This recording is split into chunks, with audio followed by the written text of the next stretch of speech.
Glória a Deus. Eu quero te convidar a abrir a sua Bíblia na carta de Paulo a Tito. Nós vamos continuar o estudo dessa carta de Paulo. Nós estamos caminhando agora pelo capítulo 2. E se você está nos acompanhando pela primeira vez, eu gosto sempre de voltar um pouquinho para que você possa nos acompanhar, para que a mensagem tenha sentido para você que está nos acompanhando pela primeira vez.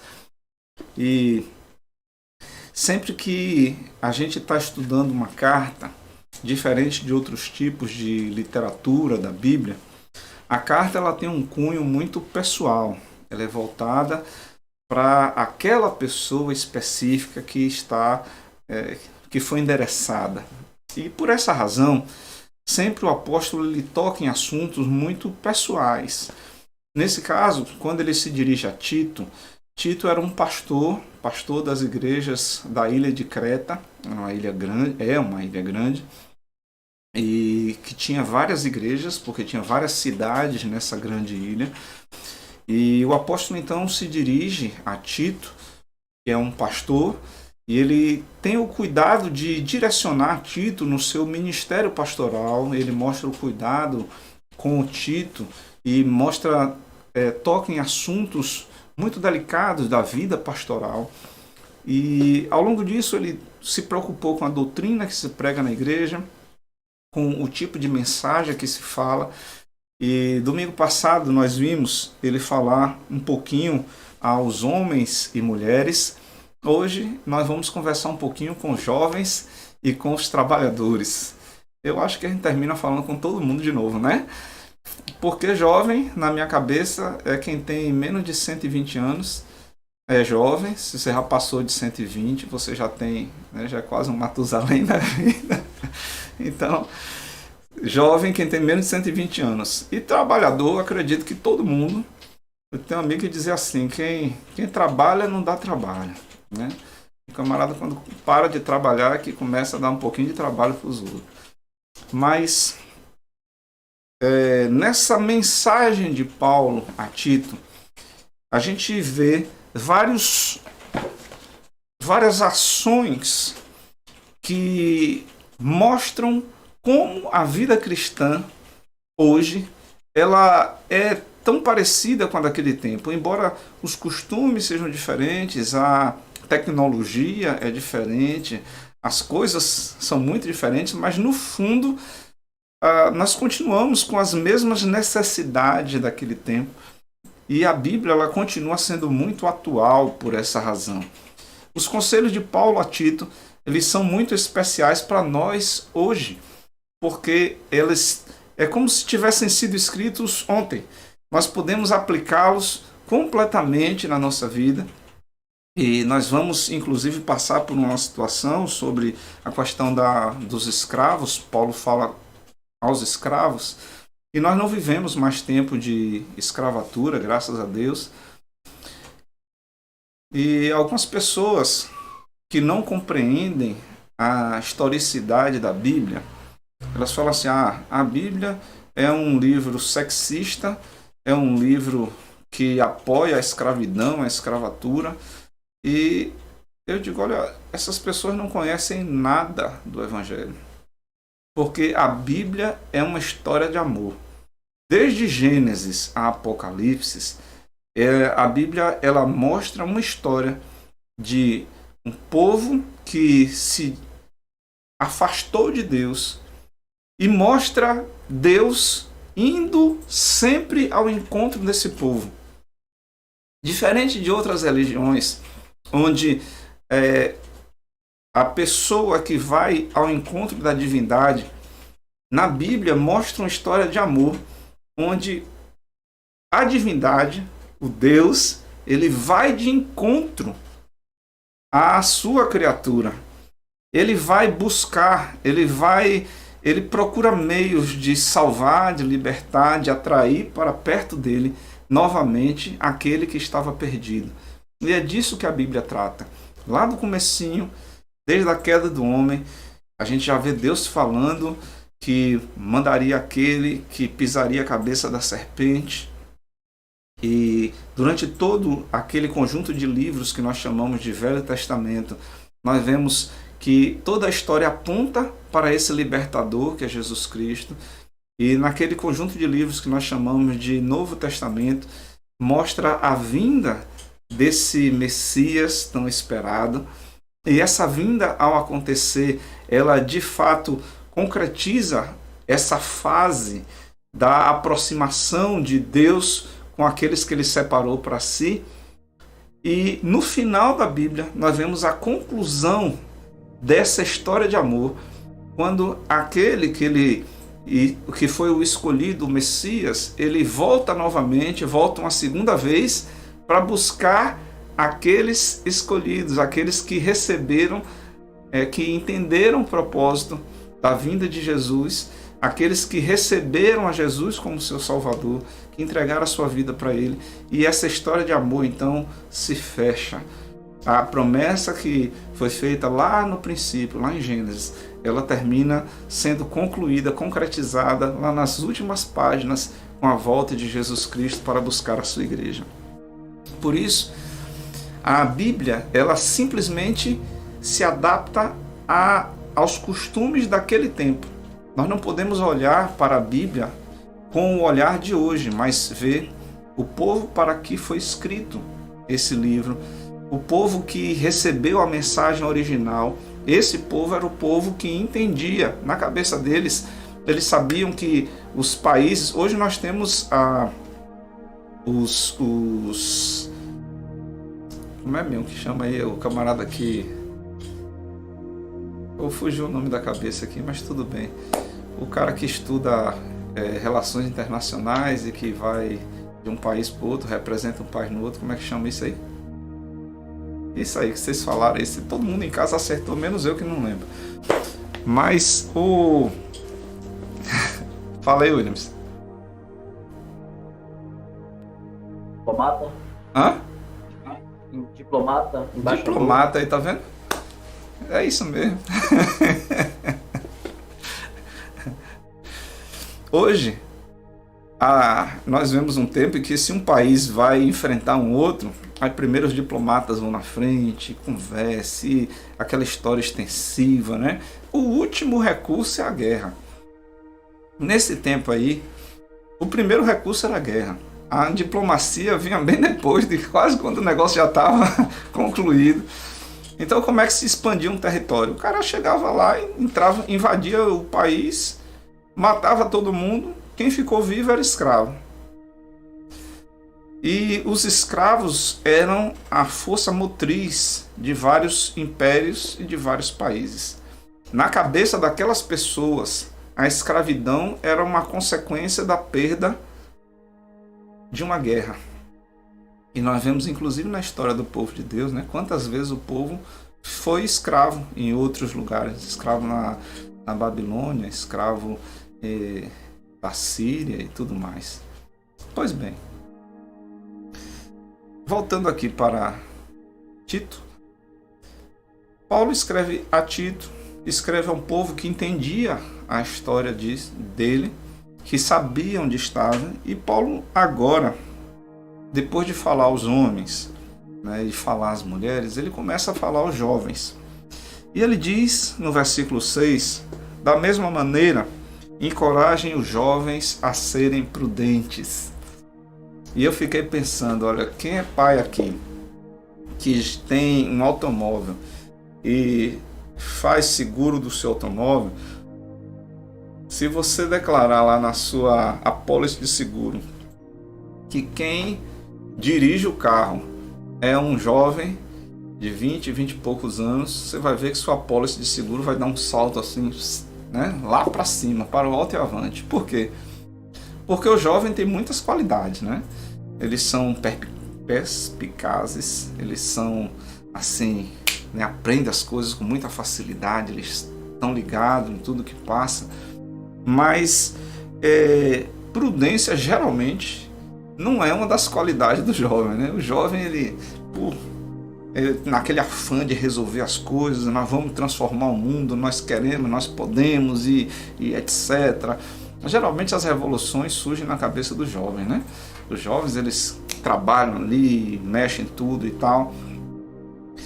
E Paulo, ciente disso, ele fala, olha, eu sei que o jovem é forte, e em outro momento ele escreve, eu vos escrevi jovens, porque vocês são fortes, né? E vocês já venceram o maligno.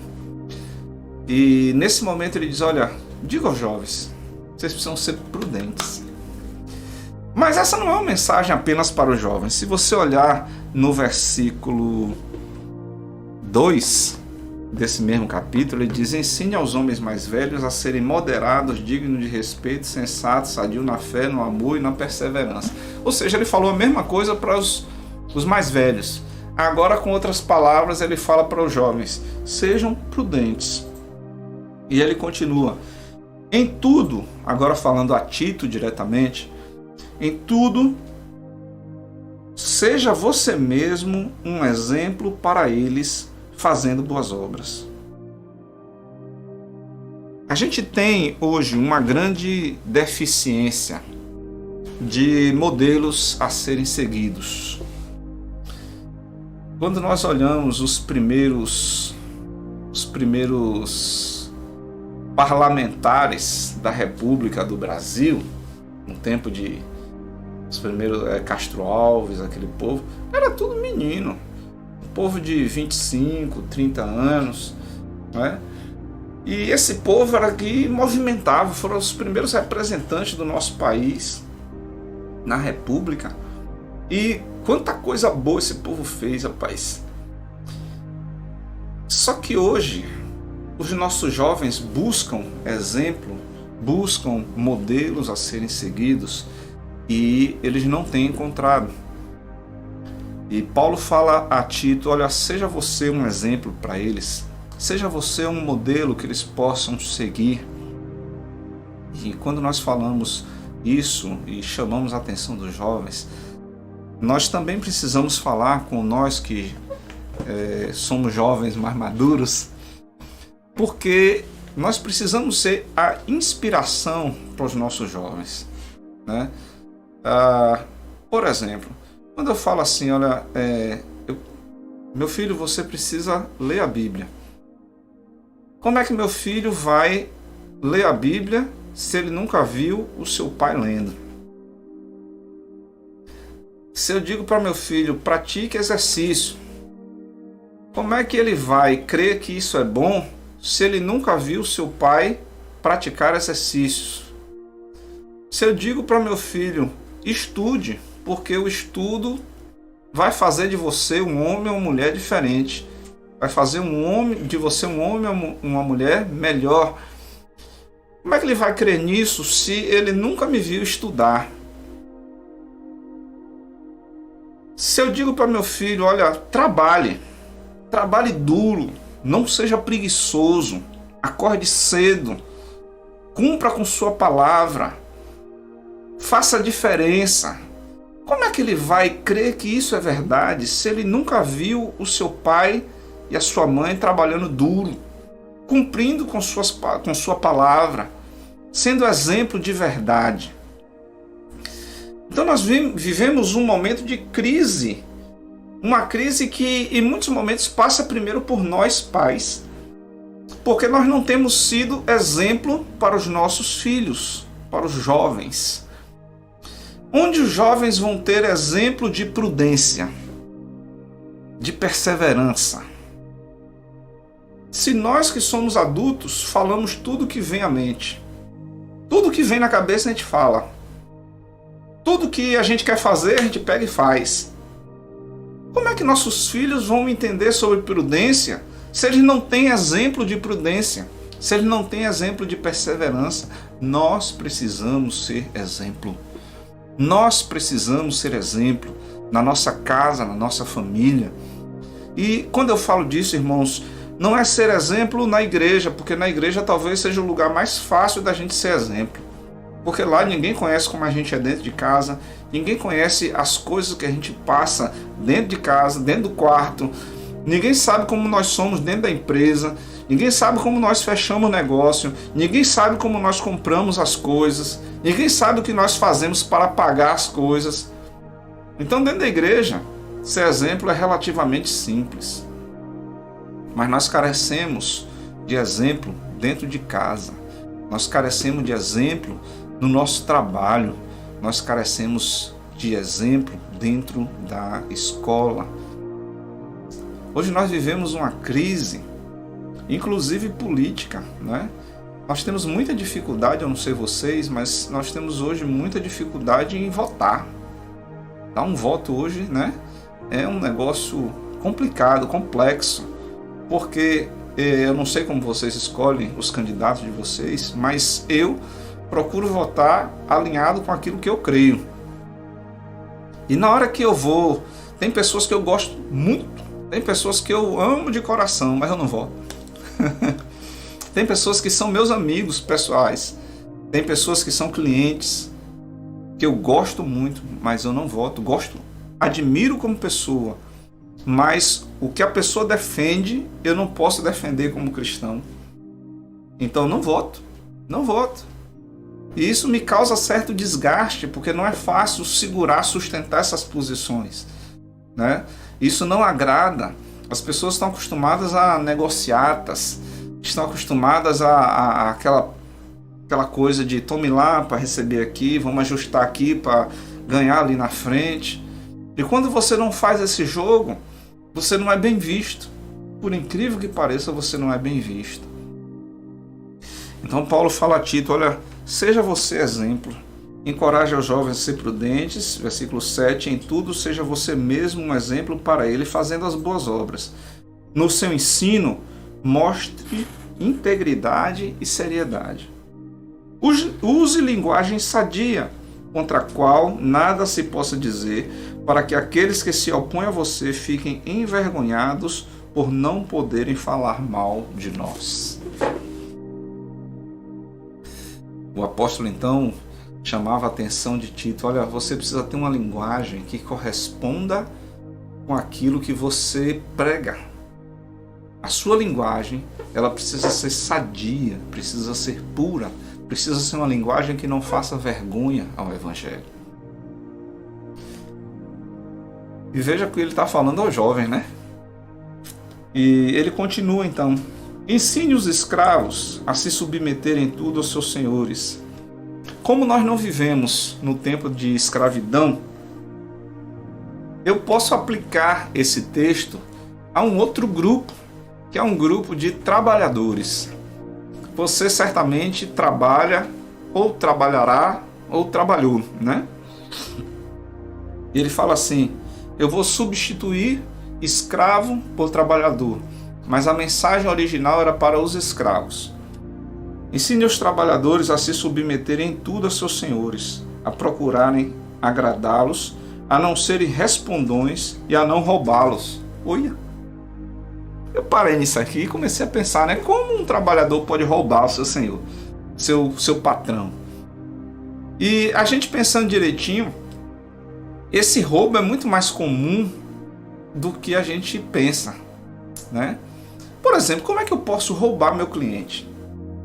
Marcar ele para 8 horas e chegar às 8h30 na clínica. Eu fico chateado quando eu chego num lugar, quando eu marco um compromisso com a pessoa e que a pessoa, ela simplesmente despreza aquilo que foi combinado. Se você combinou 8 horas, não é 8h10, 8h05, são 8 horas, de preferência 5 para as 8, né? Para quando a pessoa chegar, você já está lá. Mesma coisa é o funcionário. Quantos crentes que chegam atrasados no seu trabalho? Você está roubando o seu patrão, porque ele lhe pagou para chegar mais cedo. Quantos crentes que fazem uso do telefone da empresa como se fosse dele, para resolver assuntos particulares?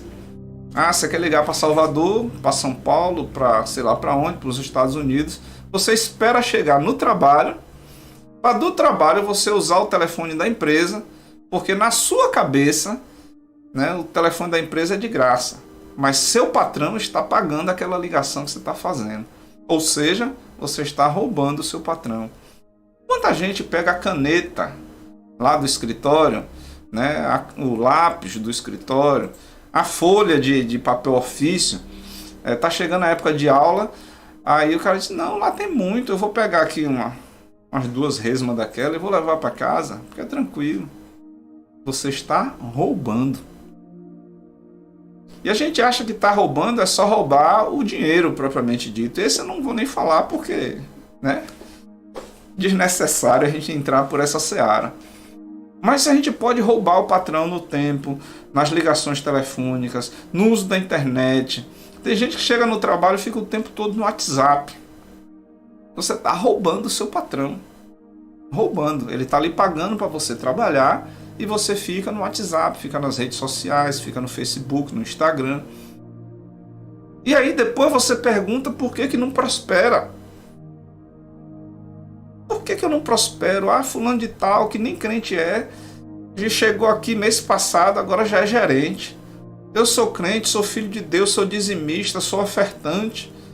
Como se Deus tivesse a obrigação de botar um ladrão no lugar de uma pessoa que é competente. Você está entendendo, irmão? A palavra de Deus, quando ela nos exorta, é para que nós sejamos diferentes e tragamos mudança. Eu lembro com saudade do tempo em que as pessoas nos procuravam, diziam assim, pastor, tem alguém na sua igreja aí que a gente possa botar aqui no trabalho? As pessoas davam prioridade aos crentes. Por quê?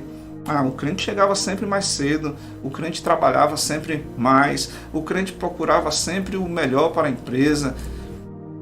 Só que a mentalidade do mundo põe na cabeça do cidadão o seguinte, oxe, que nada, rapaz, vou ficar aqui ralando, fazendo escada para o outro ganhar.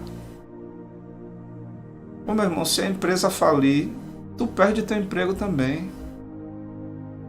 E sabe o que acontece? Seu patrão é muito mais capacitado que você. Se ele chegar do zero, ele de novo levanta outra empresa. E você, se perder seu emprego, vai para onde? Quais são suas habilidades? Quantos idiomas você fala? Quais são as suas ferramentas? Você está preparado para o mercado de trabalho? Então, ao invés de você ficar falando mal da sua empresa, falando mal do seu patrão, seja aquele que joga a empresa para cima, seja necessário. No tempo que eu trabalhava na Caixa Econômica, eu tinha um supervisor que ele dizia assim, olha, não falte. Ele falava isso para todo mundo, ele não falava só para mim não. Ele dizia assim, não falte para que seu supervisor, para que seu chefe não descubra que você não faz falta aqui no trabalho. Né? Então a gente ficava assim, eu pelo menos guardei isso na cabeça. Eu não gostava de faltar, sempre dava meu jeito para estar presente, porque eu digo, vai que eu falto, e o caba diz, olha rapaz, nem faz falta aqui, né? E o apóstolo então nos dá as razões para isso. Ele diz então, no versículo 10, a não roubá-lo, mas a mostrar que são inteiramente dignos de confiança, para que assim tornem atraente em tudo o ensino de Deus, nosso Salvador. Qual é o propósito da nossa postura dentro do trabalho? Tornar atraente o Evangelho. A minha vida mostra que o Evangelho vale a pena. Só que como a gente quer tornar o Evangelho mais atraente hoje? A gente quer baixar o padrão, é ou não é? A gente quer tornar o Evangelho mais fácil como? A gente quer que a igreja se pareça cada dia mais com o mundo, para que as pessoas do mundo queiram vir para a igreja. Não, está errado. A diferença é que é a atração.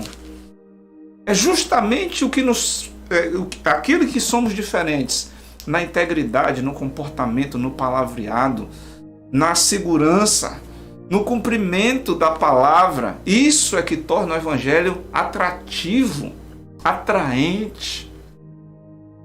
Não são os conjuntos de regras, e eu sempre gosto de falar disso. Não é dizendo, não bote saia, não bote calça, ou não bote isso, faça aquilo. Não, não é disso que o Evangelho trata.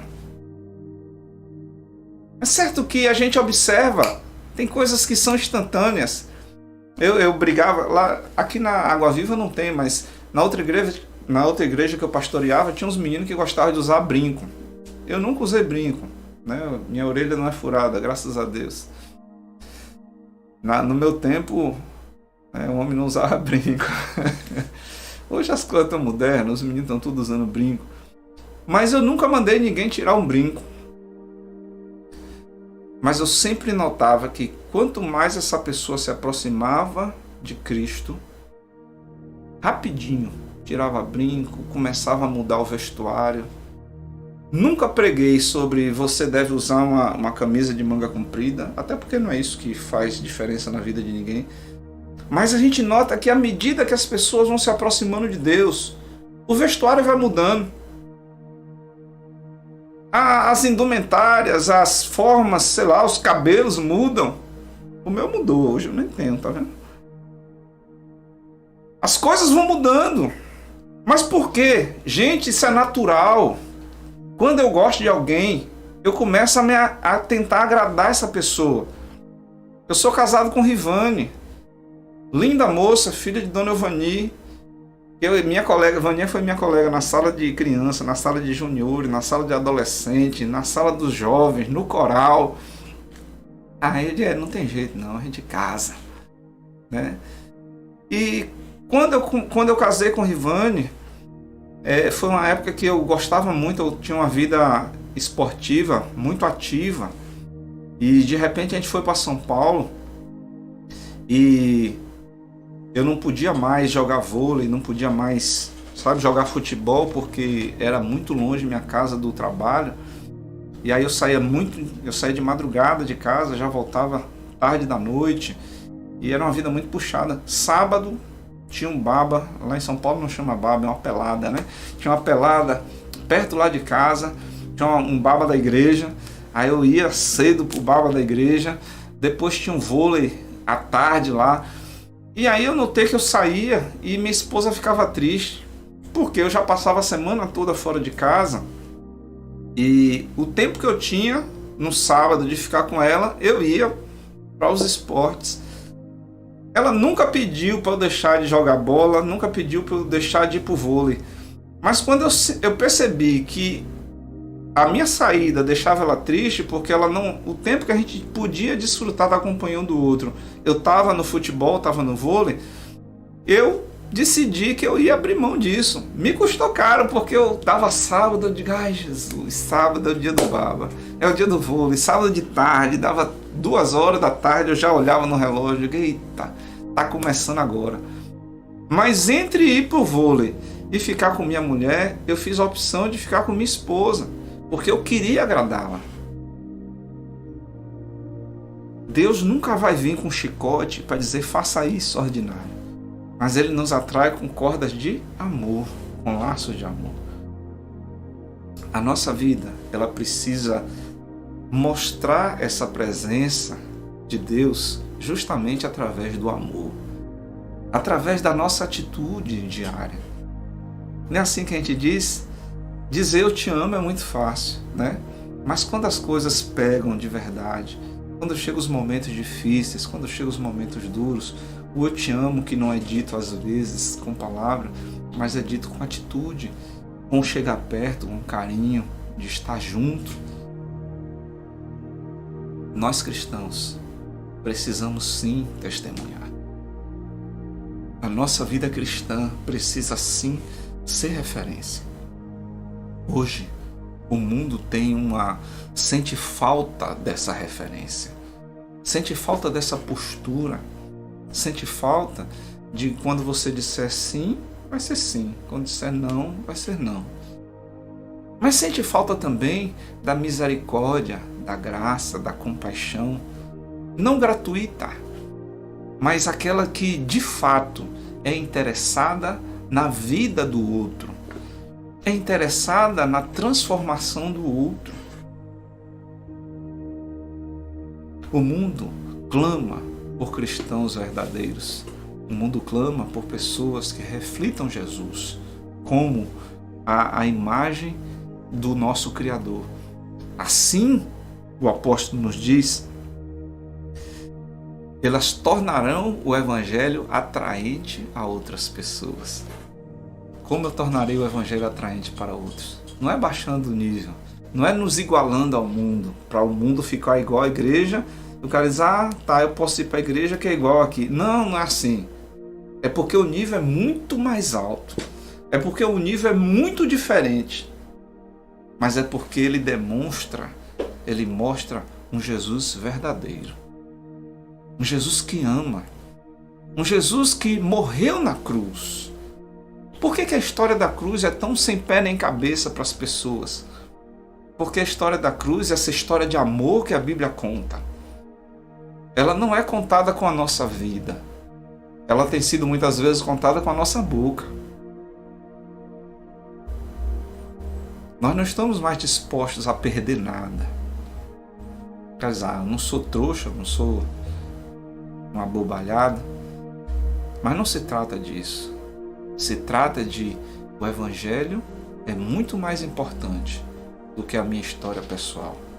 A história do reino, ela é muito mais importante do que a minha história. O que eu posso fazer para abraçar, para atrair de verdade as pessoas para Jesus é muito mais simples do que contar tão somente a história do Evangelho. Porque essa história de amor, por si só, ela é muito linda, muito atraente. A história de um Deus que está à procura de você e de mim. A história de um Deus que foi capaz de entregar o seu Filho para que ele morresse por você, para que você tivesse vida. Isso é tão maluco que a gente não acredita. Por quê? Porque a gente só vive olhando para dentro da gente. O que interessa sou eu. Mas Deus provou o seu amor quando Cristo morreu por mim e por você, quando a gente não valia nada. Assim o Evangelho é pregado. Pregue o Evangelho dentro de casa. Pregue o Evangelho no seu trabalho. Pregue o Evangelho na sua escola. Pregue o Evangelho como? Simplesmente sendo cristão. Sendo cristão, seja exemplo. Seja um pregador do Evangelho, talvez muitas vezes calado. Mas um pregador do Evangelho que mostra o quanto essa mensagem é atrativa. O quanto essa mensagem é maravilhosa. O quanto Deus se importa com cada pessoa. O quanto Deus está disposto a fazer para que você tenha a vida eterna. Vamos orar a esse respeito? Querido Deus, exaltado e glorificado seja o teu nome. Nós queremos, Senhor, te bendizer, porque o Senhor tem nos chamado para um nível de excelência diferente. O Senhor tem nos chamado, Senhor, para viver o verdadeiro Evangelho.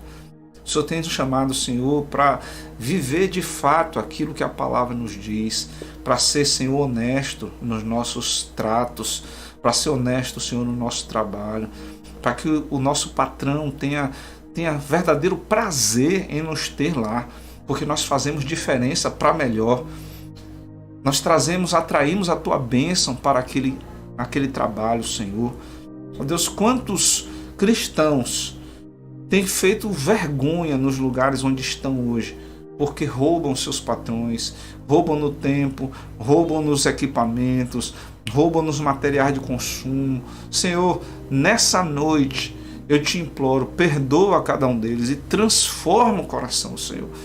E nessa noite, Senhor, nós tomemos a verdadeira postura de dizer: eu sou diferente, porque Jesus Cristo pagou o preço para que eu fosse diferente, para que eu fizesse diferença no meu trabalho, para que eu fizesse diferença na minha casa, para que eu fizesse diferença na minha família.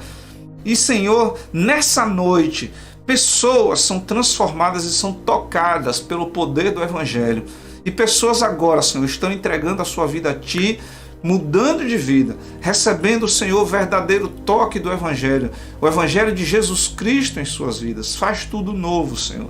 Transforma cada vida que sinceramente recebe o Teu Evangelho nesta hora e se dispõe a fazer diferente. Que entende que o sacrifício de Jesus Cristo não foi apenas para que nós fôssemos a um culto, mas foi para que a nossa vida todinha fosse um culto. Por isso, Pai, nessa noite, Engrandece o teu nome na vida de cada uma dessas pessoas. Faz tudo novo, para a honra e glória do teu nome. Essa é nossa oração em nome de Jesus. Amém e amém. Eu louvo a Deus por sua vida. Louvo a Deus porque eu tenho certeza que o Espírito Santo falou com você nessa noite. Faça a diferença. Seja diferente. Deixe que Deus fale através da sua vida. Assim, o Evangelho será atraente a outras pessoas também. Essa é nossa oração em nome de Jesus. Lembrando que domingo que vem nós teremos culto presencial com celebração da Ceia do Senhor e iniciaremos a campanha, o mês da família, né? 31 dias de oração em prol da nossa família e esse ano especialmente em prol dos nossos filhos. Eu quero encerrar o culto de hoje e eu tenho todo domingo com vocês lido o Salmo 143 e eu queria ler nessa noite o Salmo 143, versículo 8. Faze-me ouvir do teu amor leal pela manhã, pois em ti confio. Mostra-me o caminho que devo seguir, pois a ti elevo a minha alma. Esse versículo seja a tua bandeira para esta semana. Eu ainda vou repetir muito esse versículo, mas eu queria que você tivesse ele num lugar fácil, que você lembrasse dele durante essa semana. Faze-me ouvir do teu amor leal pela manhã, pois em ti confio.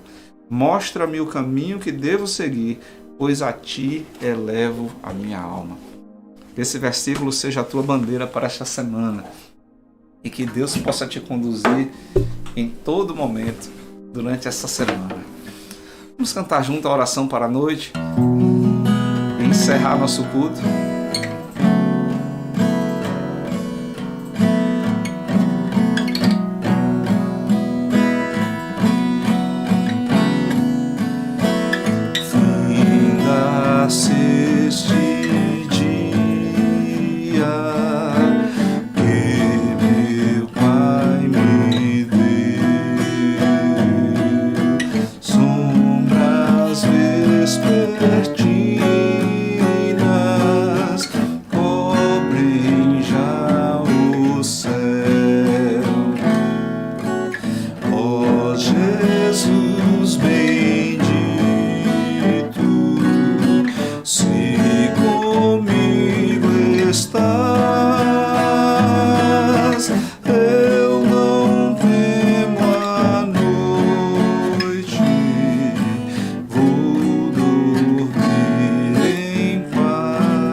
Sossego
minha petição e seguro durmo sem perturbação. Glória a Deus. Vamos orar encerrando o nosso culto dessa noite. Querido Deus, exaltado e glorificado seja o teu nome. Muito obrigado, Senhor, por tua palavra vinda ao nosso coração. Muito obrigado, Pai, por cada pessoa que nos acompanhou nessa noite. Que a tua bondade, que a tua misericórdia, que a tua graça alcance cada coração, cada lar, cada pessoa nesse instante, Senhor. Que eles recebam do teu toque. Que a tua palavra, Pai, possa acompanhá-los durante toda essa semana. Nos momentos difíceis, eles possam lembrar que Tu és o nosso auxílio, que Tu és o nosso porto seguro, que em Ti nós podemos confiar. Mais uma vez, Senhor, oramos por aqueles que perderam familiares, seus familiares, em especial, rogamos pela família de Luzia. Visita, Senhor, a Tua serva, sustentando com Teu braço forte, trazendo o consolo e o conforto tão necessário para esse tempo, Senhor. Por aqueles que nesse instante estão hospitalizados, nós Te imploramos que Tu possa, Senhor, vir com Teu socorro, que Tu possa, Senhor, ser o socorro bem presente nesse momento de aflição, que eles sejam curados conforme o Teu querer, Senhor. Ó Deus, prepara-nos para essa semana que inicia-se no dia de hoje. Sê conosco em tudo que fizermos, Pai. Livra-nos do mal. Continua, Senhor, nos atraindo para Ti e nos chamando para perto de Ti, Senhor. É assim que nós te oramos. Que o Senhor te abençoe e te guarde. Que o Senhor faça resplandecer o seu rosto sobre ti e tenha misericórdia de ti. Que o Senhor sobre ti levante o seu rosto e te dê a paz. Deus te abençoe. Em nome de Jesus. Até quinta-feira aqui online. Grande abraço. Tchau, tchau.